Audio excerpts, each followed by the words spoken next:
All right, here we go. 7.7 Applications of Oblique Triangles.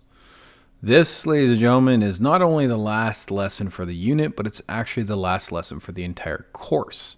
So when we're done this, it's all just preparation time for your final tests and your final exam. And then you're good. Nothing else to think about until grade 11 when you take your functions course. Alrighty. So let's do a quick little review. Now we know that when we are given a right triangle, that means that we can apply SOHCAHTOA. So we have some right triangle, which means it's got a 90-degree in there. We have some reference angle, which will then allow us to identify all the sides, so opposite, adjacent, and hypotenuse. And then using that information, we can apply SOHCAHTOA to determine which trigonometric function to use, whether we're trying to calculate an angle or a side. That's great. So that's right triangles. However, when we don't have right triangles, that means we have oblique triangles. As we saw from the previous two lessons, solving oblique triangles, which means a triangle without a right angle, we can either apply the sine law or the cosine law. So we've got all the formulas here. So when we're looking for sides, for the sine law, we're always going to put the side on the top of each ratio. When we're looking for the angles, then the angles will always go on the top. Similarly speaking, when we're looking over here on the cosine law, our sides, when we're looking for sides, we're going to have our side squared on the left side of the equal sign. If we're looking for an angle, that means we're going to have the cosine of the angle we're looking for on the left-hand side of the equal sign. So we still have sides and angles. Now, as I pointed out in the last video, the angle for the cosine law, the formula here, is just the original formula rearranged. So it actually is just us manipulating this formula to get the same thing. So how do we know when to use which law? Well, start off with the cosine law. If you have the sassy snake, then you should be using the cosine law. If you don't have the information for the sassy snake, you probably have the information for one of the three options for the sine law. Now, looking at these, this one right here, yes. So when we're looking for an angle, that means we have side. When we're looking for a side, then we have the sassy. If we're looking for an angle, that means we have the snake, because we already have all three sides. Similarly speaking, over here, when we have side-side angle or angle side-side, this is when we're looking for sides. When we have angle side, this is when we're looking for an angle. Now, that information, one second, just making sure that I didn't back that up wrong. Sorry, I did back that wrong. I apologize. Let's fix that. This is why I want to always check. So, my mistake. I apologize. So what we're looking at here is when we have angle side, and angle side angle, these are for the sides. I don't know why they wrote it confusing like this. That's okay. I'm sure it was just an oversight. So this is when you're looking for a side, and this one over here, side-side angle, is when we're looking for an angle. You know what? That kind of makes sense, because if you look at the other two, we already have two of the angles. If we already have two of the angles, then a triangle law just tells us to subtract those from 180, and we'd get the third angle. So if you think about it like that, it makes perfect sense. Just like over here, it makes perfect sense that we're looking for angles because we already have all three sides. It's the same idea. So it shouldn't be too hard to kind of figure out which one to use when. Now, for the rest of today's period, what we're going to be looking at is what we want to do is we want to treat everything like a word problem, which means we're going to start and end all of our problems in the exact same way. We're going to start off by creating our let statements. Once you have your let statements, draw a diagram. Now it says if needed, but I'm going to say that it's always needed. Very rarely will you not actually need to visualize these things. When we're done our problem, we have to answer the original question, and we're going to do that by providing a concluding statement. And now from here, all of our problems should take on roughly the same idea. So let's start off with example 1 and 2 here. So let's see. We've got 2 helicopters, and they're flying at the same altitude, which means the same height off the ground. They both spot a sinking boat between them. So imagine we have some water over here. Whoop, whoop, whoop, whoop, whoop. And we got a boat in the water. That poor boat is sinking. And we have 2 helicopters. Maybe there is one helicopter here and another helicopter here. Okay? Pardon me. So let's say that this point, the boat is B. And this is helicopter A, and this is helicopter C. Okay? So we have 3 points here. Now it tells us that the helicopters are 1.2 kilometers apart. So that means the distance between these 2 helicopters is 1.2 kilometers. Okay?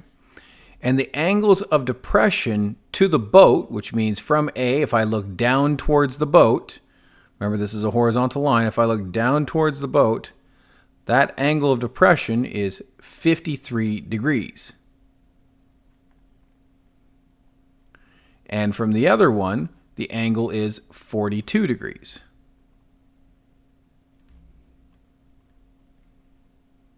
Okay.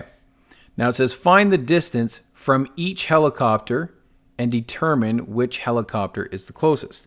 So we're trying to find the distance from each helicopter to the boat. So let's say we label these as little a and little c. So we can say let A be the distance from helicopter A to the boat. Be the distance.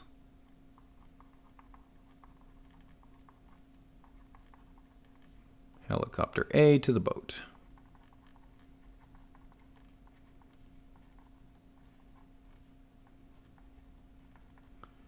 And C be the distance from helicopter C.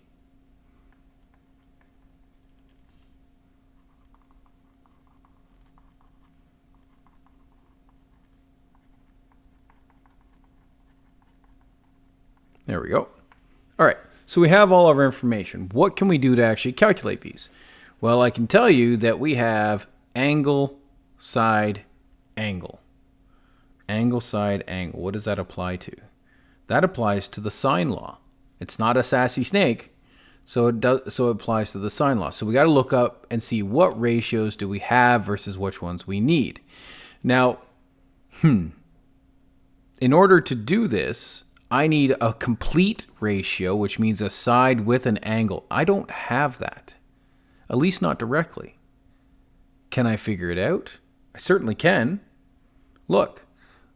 I have this side length 1.2, which means I would need angle B. Can I find angle B? Of course I can, because I have the other 2 angles. So angle B is equal to 180 degrees minus 53 minus 42.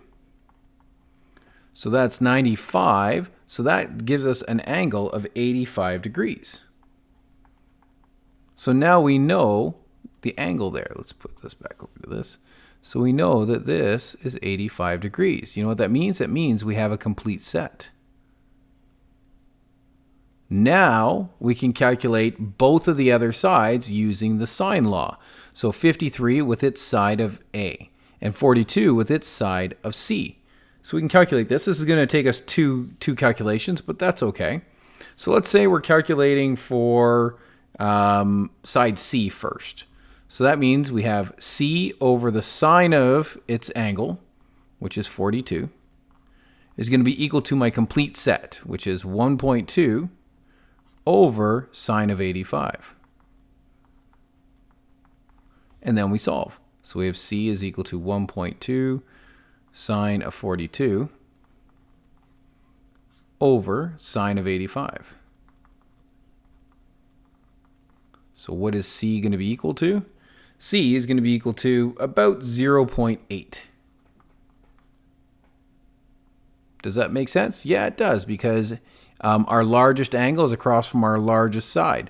So that one was only 1.2 kilometers, so 0.8 kilometers makes sense. I'm going to box that off. Okay, now we need to do the same thing for side A.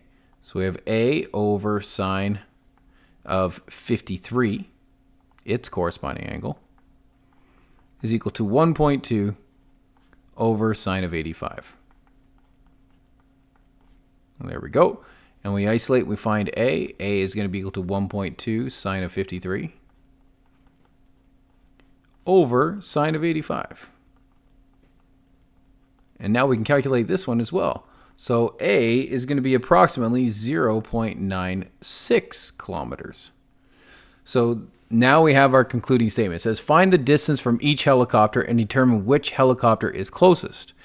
Well, we can see that helicopter C is only 0.8 kilometers versus 0.96 kilometers for helicopter A.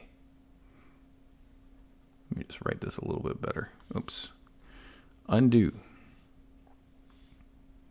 Undo. There we go. Undo. Oh, you know what? It'd be easier just to erase the darn thing.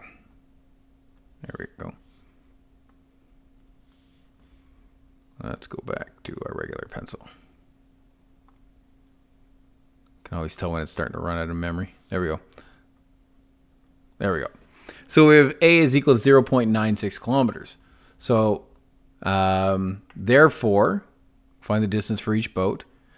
The distances, or I could write this.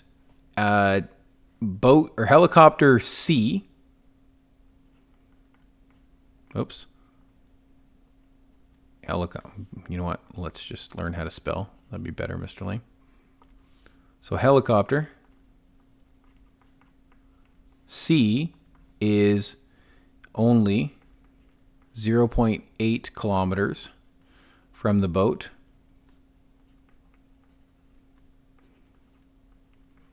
Versus the farther boat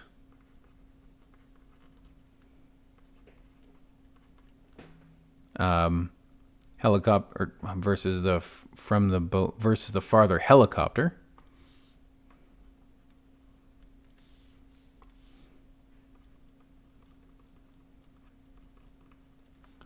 A, which is, oh, I guess the comma goes there, which is 0.96 kilometers. Oops.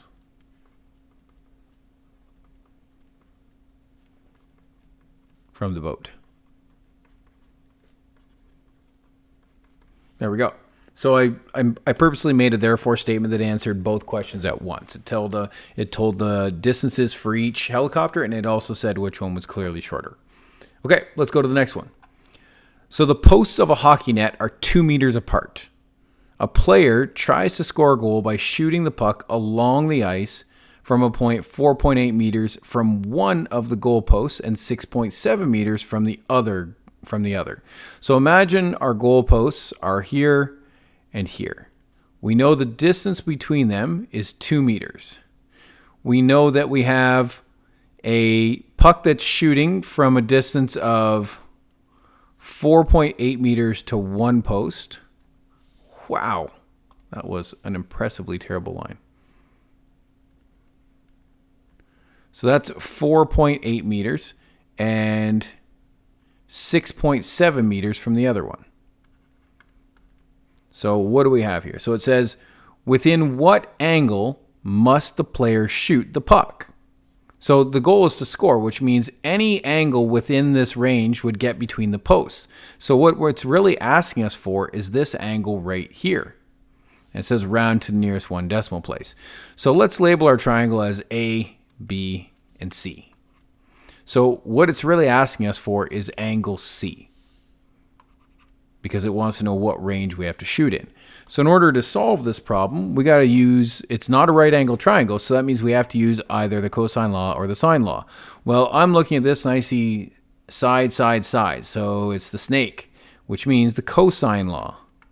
Okay, now the cosine law for an angle. So that means that we have the cos, make sure I'm doing this right. Cosine, oh, we need a let statement first. What was I doing? Let's say let C be the angle.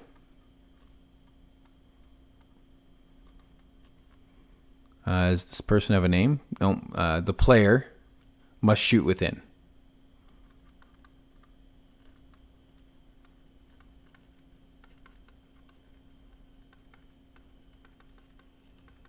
Okay, so let's set up our equation now. So we have the cos of the angle we're looking for. In this case, the cos of angle C is going to be equal to the square of the two sides around it. So 4.8 squared plus 6.7 squared minus its own side length on the opposite side. So minus 2 squared all over 2 times the two sides on the outside. So 4.8 times 6.7. There we go. And now we know that we need to do the inverse for this. That's okay. Let's narrow it down a little bit. So we have cos of C is going to be equal to 63.93 over 64.32.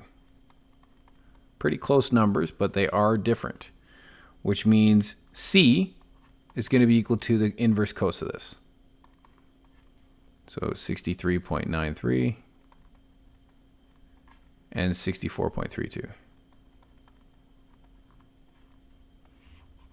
So we end up with is C is approximately equal to 6.3 degrees.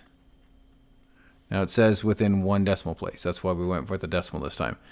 So therefore, the angle range of the shot is 6.3 degrees.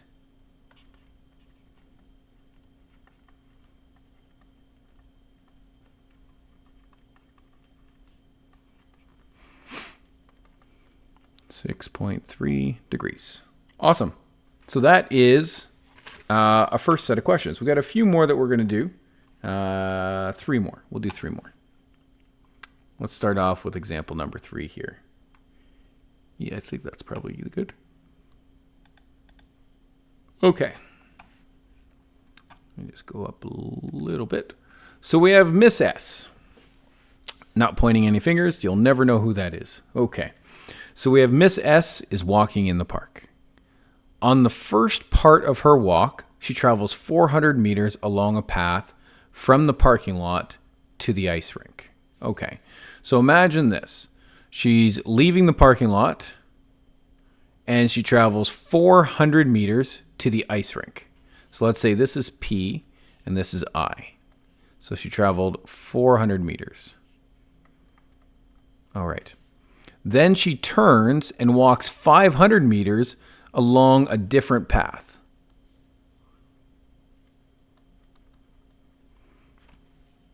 To a park bench. So let's say that's B.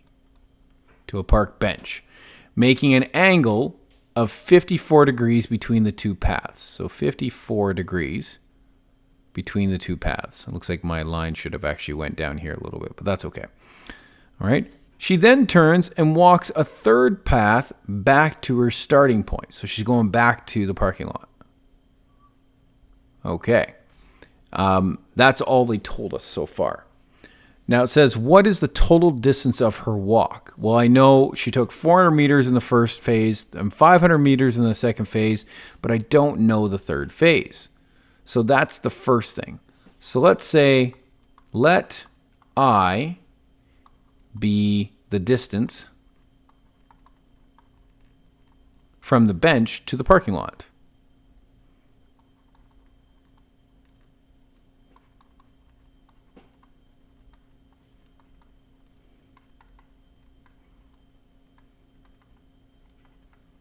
Why did I choose I? Because then it's across from the capital angle I. Now what do we have here? We have a side, an angle, and a side. A side, an angle, and a side. Ooh, that's sassy, which means the cosine law. Now it's the cosine law for a side. So that means we have I squared is equal to the other two sides squared. So 400 squared plus 500 squared minus 2 times the other two sides. So 400 times 500 times the cos of my angle that we're discussing here, which is 54. And now we need to solve. So we have I squared is going to be equal to 174,886. Yep, that's a big number. 174,886. And when we take the square root of that, we're going to get about 418 meters. So that's that total distance there. That's that distance from the bench to the park. But the question asks for the total. So the total is going to be the sum of those three sides. So 400 plus 500 plus 418. So we're looking at 1,318 meters.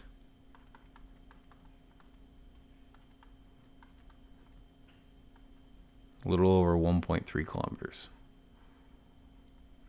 So we should have a therefore statement. So therefore, the total distance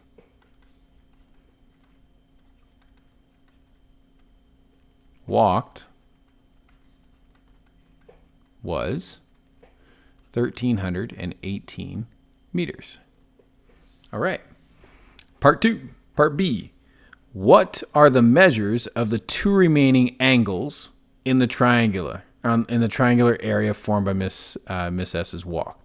First of all, we can write in the information that we have, so we now know that this is 418.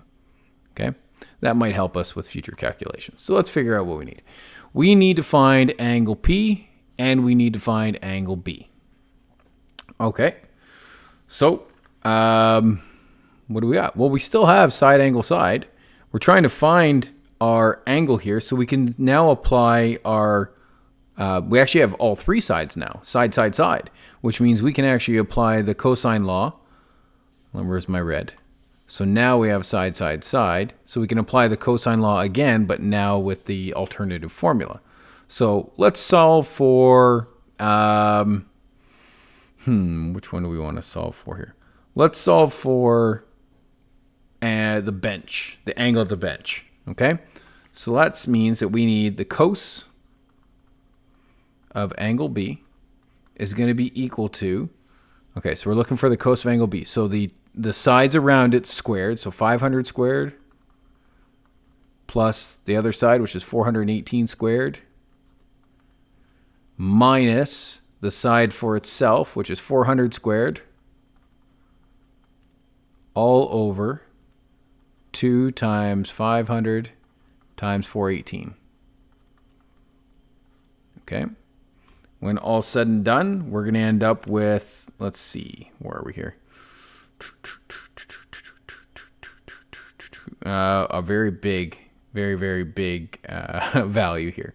So we're going to end up with cos of B is going to be equal to 264,724 over 418,000. So that means our B is going to be equal to cos inverse of that wonderful number, 264,724 over 418,000. And when you do that, you're going to end up with approximately a value of 51 degrees. Now, I could go through and do the cosine law again, but I don't need to because now I know two of the three angles. So angle P is going to be equal to 180 minus 54 minus 51. So angle P is simply going to be equal to 75 degrees. And now we need our concluding statement. So therefore, the other angles are 51 degrees and 75 degrees.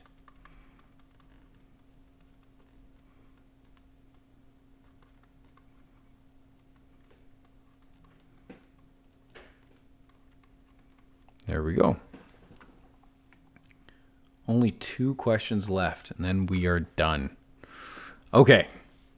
on a 125 meter long straight golf hole. That's a pretty short golf hole, but whatever. On a 125 meter long straight golf hole. So let's draw a picture. So it's straight. And it's 125 meters. Okay. A golfer slices the ball 20 degrees to the right. What that means is the ball went to the right 20 degrees. The ball lands 50 meters away from the hole. So the ball landed somewhere over here, and it was 50 meters from the hole. Okay. And we know the ball sliced 20 degrees. So that's the information we know. Okay, how far does the golfer have to walk from the tee to the ball to take the next shot? So basically they're asking us the distance from the tee. So let's say this is the tee, this is the hole, and this is the ball. Okay, so it's asking us for the distance here. In this case, this would be distance h. Okay, so let's say let h be the distance from the tee to the ball.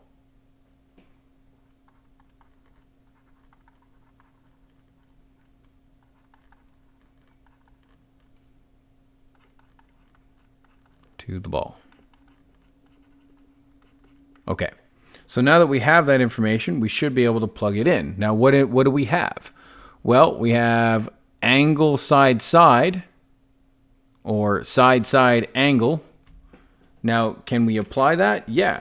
So side side angle is the sine law, and in particular, it's when we're looking for a side. Perfect. That's exactly what we need. So we have side side angle. So that's going to be the sine law.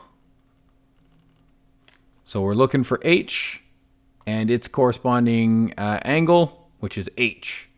Do I have that information? Well, no, I don't. To be perfectly honest, I need more information. So in order to do this, I'm going to have to calculate something else first. What can I calculate? Well, I do have one complete edge here. I've got the 50 and the angle 20. So I can set that up, but then I don't have either h value, either the angle or the side. So I can't use either of those. But I do have the side length for angle B. So I can set up that. So if I'm looking at this and I'm looking for that means I'm going to look for the angle B first. So that means sine of B, and I'm going to put that over its corresponding edge length, which is 125, is going to be equal to the only full set I have, which is sine of 20, over our length, which is 50.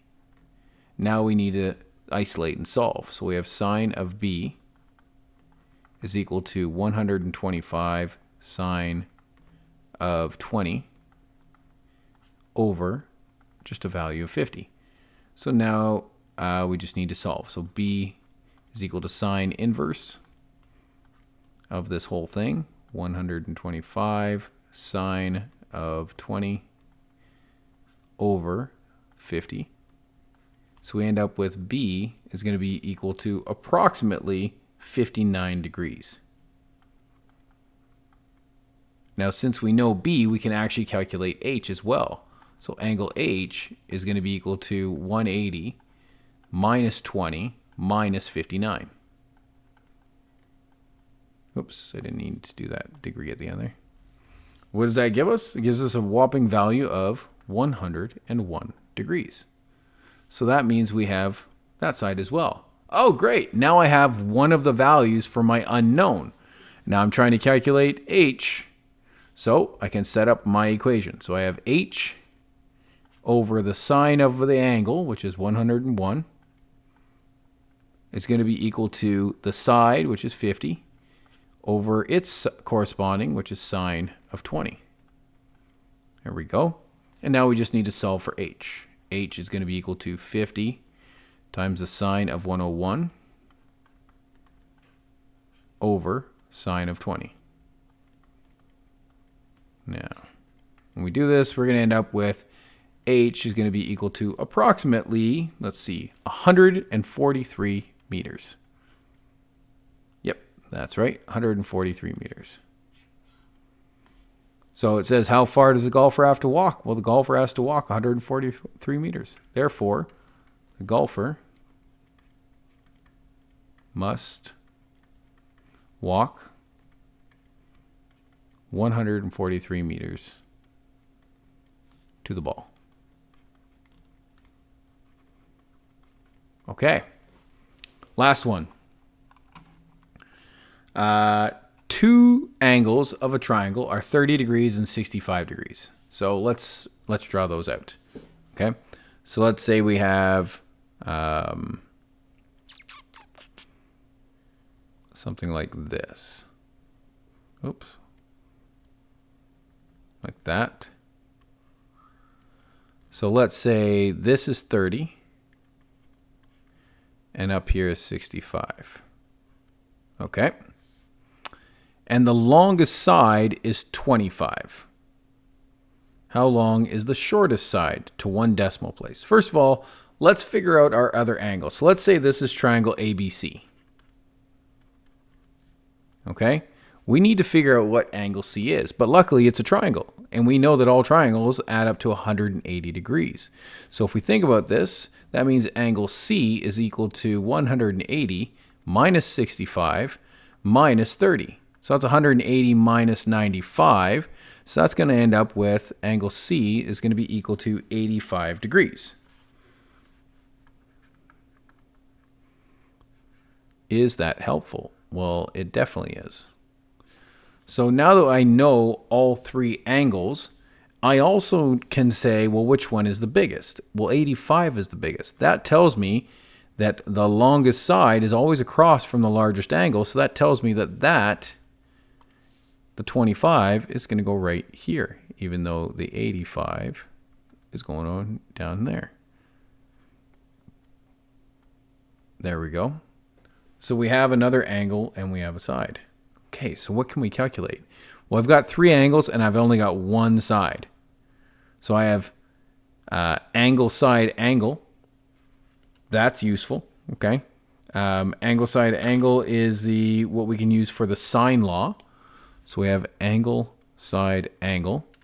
Now remember what we're trying to calculate here. It says how long is the shortest side. We know the shortest side is always going to be opposite of the shortest angle. So let's say this is the shortest side. So let's say let A be the shortest side.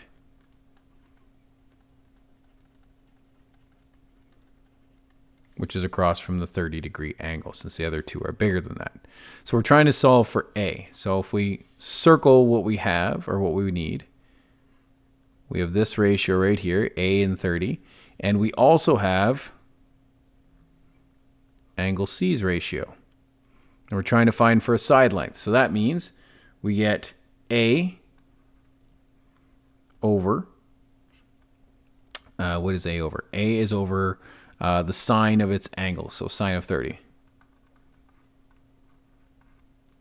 And that's going to be equal to our only complete set, which is 25, over sine of 85.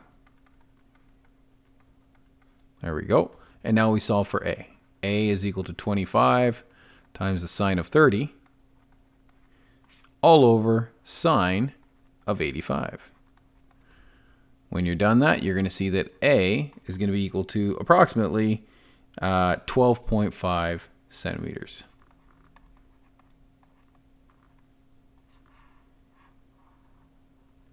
And there we go.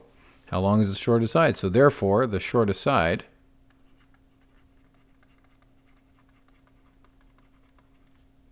is 12.5 centimeters. Very short. Very, very short. And that about wraps it up for not only this last problem, but the entire course. So at this point, we need to start prepping for your tests. We need to start prepping for your exams. For this entire unit, you're going to be looking for different types of questions. The first part of the unit revolved around similar triangles.